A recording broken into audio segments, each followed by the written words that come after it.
Hello my dear students, welcome on detail study. Exercise 3.3 class 9 की हमने ली है और बुक है एलिमेंट्स ऑफ मैथमेटिक्स। इसके 9 क्वेश्चंस हम सॉल्व कर चुके हैं, आप मेरी प्रीवियस वीडियोस में देख सकते हैं। और आज हम क्वेश्चन 10 को सोल्व करने वाले हैं। क्वेश्चन 10 में हमें फाइंड आउट करना है identify the following numbers as rational और इररेशनल विद जस्टिफिकेशन।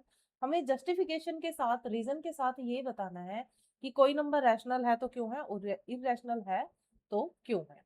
तो चलिए पार्ट नंबर 1 इसका हम सोल्व करेंगे। पार्ट नंबर 1 में हमें गिवन है 0.5918। तो हम क्या करेंगे, इसका डेसिमल हटा देंगे और इसके नीचे जीरोस अप्लाई कर देंगे। इसको एक फ्रैक्शन फॉर्म में हम बना देंगे। ठीक है, 4 नंबर्स ऑफ डेसिमल के बाद है तो 4 जीरोस हम अप्लाई कर देंगे। अब देखिए हम इसे कैंसिल कर देंगे या फिर हम इसे सीधा भी डिवाइड कर सकते हैं। ठीक है, तो डेसिमल लगाने के बाद ये पूरा कंप्लीट डिवाइड हो जाएगा। तो ये जो नंबर है ये क्या है, टर्मिनल डेसिमल है और इसी रीजन की वजह से ये नंबर क्या है, रैशनल नंबर है। ओके, पार्ट 1 हमने सोल्व कर लिया। अब सेकंड में देखिए √196, ये इसका परफेक्ट स्क्वायर क्या होगा, 14।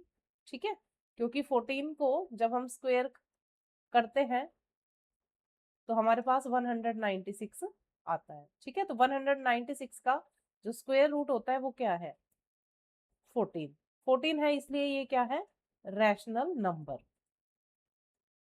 ठीक है, क्योंकि 14 क्या है, एक इंटीजर है। अब देखिए 0.09, तो जीरो डेसिमल हटाएंगे और नीचे क्या आ जाएगा, 10 आ जाएगा। अब 3 क्या है, 9 का जो स्क्वायर रूट निकलेगा वो 3 है और नीचे हम लिखेंगे √10। तो √10 क्या होता है, इरेशनल, इसलिए ये क्या है, एक इरेशनल नंबर है। तो इसका रीजन हम दे देंगे क्योंकि √10 is an irrational number. Fourth part के लिए देखिए, इनके अब हम क्या करेंगे, पहले फैक्टर बना लेते हैं 4 एंड 3 और नीचे हम लिखेंगे 25 एंड 3। तो 4 का परफेक्ट, किसका परफेक्ट स्क्वायर है, 2 का, तो ये आ जाएगा 2√3 और 25 को हम लिख सकते हैं 5√3। ठीक है, तो 3 से 3 कैंसिल हो गया, हमारे पास आ गया 2/5। तो 2/5 as a form of PQ। ठीक है, इसलिए this is a rational number. तो सभी को हम रीजन के साथ बता रहे हैं कि कोई नंबर रैशनल है तो क्यों है और इररेशनल है तो क्यों है। तो चलिए नेक्स्ट पार्ट्स हम सोल्व करते हैं। पार्ट नंबर 5 में हमें गिवन है √28 एंड डिनोमिनेटर में है √343। तो पहले हम इसके फैक्टर बना लेंगे 7 × 4 और डिनोमिनेटर में हम लिखेंगे, क्योंकि ये क्यूब होता है तो इसे हम 49 × 7 लिख देंगे। ठीक है, अब इस नंबर में से, दोनों में से 4 का हम स्क्वायर रूट निकाल सकते हैं, तो इसे हम लिखेंगे 2√7। ठीक है, और 49 किसका स्क्वायर होता है, 7 का, इसका तो हमने 7 बना लिया और ये जो 7 है ये अंदर ही रूट में रह गया, तो ये दोनों कैंसिल हो जाएंगे और 2/7 हमारा फ्रैक्शन आ जाएगा। और 2/7 क्या है, एक रैशनल नंबर है। ठीक है, तो इसीलिए ये जो वाला हमारा पार्ट आया है ये हमारा क्या आया है, रैशनल नंबर आया है। तो इसे हम यहाँ से साफ करेंगे थोड़ा, ताकि नेक्स्ट पार्ट को हम सोल्व कर ले। फ्रेंड्स, वीडियो अगर समझ में आती है, क्वेश्चन अच्छे लगते हैं आपको, क्लियर हो जाते हैं आपके सारे डाउट्स, तो सब्सक्राइब करना ना भूलें ताकि आपको सारी लेटेस्ट वीडियो मिलती रहें, क्योंकि हम पूरी बुक का सॉल्यूशन करने वाले हैं। तो आपके सारे सारे सॉल्यूशन टाइम टाइम पे आपके पास आते रहेंगे। ओके, तो चलिए 8 का भी फैक्टर कर लेते हैं। 4√2 आ गया और डिनोमिनेटर में हमें ऑलरेडी √2 गिवन है।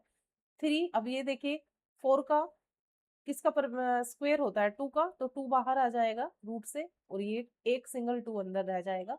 डिनोमिनेटर में हमारे पास √2 है, √2 से √2 कैंसिल हो गया और 6 हमारे पास आ गया। अब 6 क्या है फ्रेंड्स, एक इंटीजर है और इंटीजर है तो इसका मतलब ये क्या है, एक रैशनल नंबर हमारे पास आ गया है। ठीक है, तो चलिए अब हम करते हैं नेक्स्ट पार्ट का सॉल्यूशन। इसको ध्यान से देखिए फ्रेंड्स, ब्रैकेट को हम खोल देंगे और इस वाले ब्रैकेट को भी जब हम खोलेंगे तो साइन क्या हो जाएगा, चेंज हो जाएगा दोनों नंबर्स का। √5 इज कैंसिल बाय √5, -4 और +1 को सोल्व करेंगे तो we will get -3। It is a integer, so it is a rational number. We are giving proper reason of the solutions. अब इस पार्ट को देखिएगा, ये हमें कुछ इस फॉर्म में दिया गया है a+b एंड a-b, तो इसे हम ऐसे लिख सकते हैं a² - b²। ठीक है, तो इसे लिखेंगे 6² - √8²। 6² आया 36 और 8 का स्क्वायर हम करेंगे तो हमें 8 ही मिलेगा और कैंसिल कर माइनस करके हमारे पास आ जाएगा 28 आ गया, यानी कि इट इज अ इंटीजर। ये इंटीजर है, इसलिए गिवन नंबर हमारे पास क्या है, रैशनल नंबर है। एक पार्ट और बचा है हमारा, उसे भी हम करेंगे सोल्व। तो फ्रेंड्स हो जाइए रेडी पार्ट नंबर 9 के लिए। इसमें हमें इन दोनों का होल स्क्वायर दिया है, यानी a+b का होल स्क्वायर। तो इसे हम कैसे ओपन करते हैं, a² + b² + 2ab। ठीक इसी तरह इसको भी सोल्व करेंगे, √3 का स्क्वायर + 1/√3 का स्क्वायर + 2 × √3 × 1/√3। ठीक है, अब हम करेंगे इनको कैंसिल, ये कैंसिल हो जाएगा और √3 का स्क्वायर क्या आएगा, 3 आएगा और 1/√3 का स्क्वायर 1/3 आ जाएगा और ये इधर हम लिख देंगे 2। 3 और 2 क्या हो जाएगा, 5। 5 प्लस में 1/3, चलो ऐड कर ही देते हैं हम, तो 15 प्लस में 1 यानी 16/3। तो ये हमें p/q की फॉर्म में मिल गया है।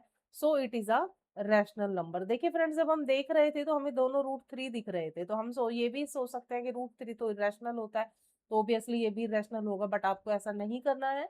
जो भी आइडेंटिटी की फॉर्म में दिया गया है उसी के अकॉर्डिंग उसे ओपन करना है, उसके लास्ट सोल्यूशन तक जाना है, उसके बाद डिसाइड करना है दिस इज रैशनल और इरेशनल। तो पार्ट नंबर 10 को लेंगे। 10.124 और 124 ये रिपीट हो रहा है, इट मीन्स ये क्या, इस पर हम बार लगा देंगे, है ना। तो जब हम इस पे बार लगाएंगे तो ये क्या बन गया, अब ये टर्मिनेट एंड रिपीटिंग बन गया, क्योंकि रिमाइंडर 0 नहीं आएगा तो टर्मिनेट है, और जो इसका नंबर ऑफ ब्लॉक है वो क्या हो रहा है, रिपीट। तो टर्मिनेट एंड रिपीटिंग है, इसलिए ये क्या है, एक रैशनल नंबर है। इसके सॉल्यूशन को हम इतना ही करेंगे। चलिए अब इसको देखिए ध्यान से फ्रेंड्स, इसमें 0 1 फिर 001 000 और उसके बाद 4 zeros दी गई है, उसके बाद ऑब्वियसली 1 आएगा।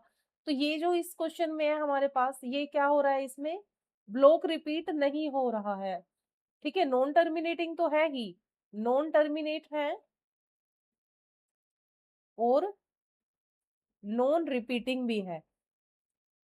रिपीटिंग का मतलब यहाँ पर ये नहीं है, इसमें आप ये कहेंगे मैम 0 और 1 तो रिपीट हो रहा है, यहाँ 0 और 1 की बात नहीं करनी है, यहाँ हमें एक ब्लॉक या पैटर्न ब्लॉक की बात करनी है। जैसे इसमें 1 2 4 1 2 4 फिर 1 2 4 फिर 1 2 4 फिर 1 2 4, यही सेम रिपीट होता रहेगा तो उसे रिपीटिंग फॉर्म कहेंगे। ठीक है, यहाँ पर देखिए जो रिपीट हो रहे हैं वो डिजिट्स तो रिपीट हो रही हैं, बट सेम ब्लॉक रिपीट नहीं हो रहा है। यहाँ पर सिंगल 0 था, फिर डबल आया, ट्रिपल आया, फिर हो रहा है। ओके, तो इससे हम ये कंक्लूड निकाल कर सकते हैं कि this is a irrational number. तो सभी पार्ट्स क्लियर हो गए होंगे आपके। नेक्स्ट पार्ट को करेंगे, सॉरी नेक्स्ट क्वेश्चंस को नेक्स्ट वीडियो में हम सोल्व करेंगे। तो छोटे छोटे क्लिप्स हम बनाएंगे ताकि एक एक क्वेश्चन आपको इजीली मिलता रहे। मिलेंगे फ्रेंड्स नेक्स्ट वीडियो में, तब तक अपना ध्यान रखिएगा और हाँ स्टडी करते रहिए, क्योंकि 9th का सिलेबस जो है उसके टाइम के अकॉर्डिंग हमारे पास हमें लेंथी लगेगा, क्योंकि 1 महीना हमारा विदाउट बुक के ही निकल गया था। तो फ्रेंड्स नेक्स्ट वीडियो के लिए रेडी रहिए, तब तक अपना और अपनों का खास ख्याल रखिएगा। Radhe Radhe friends and bye bye.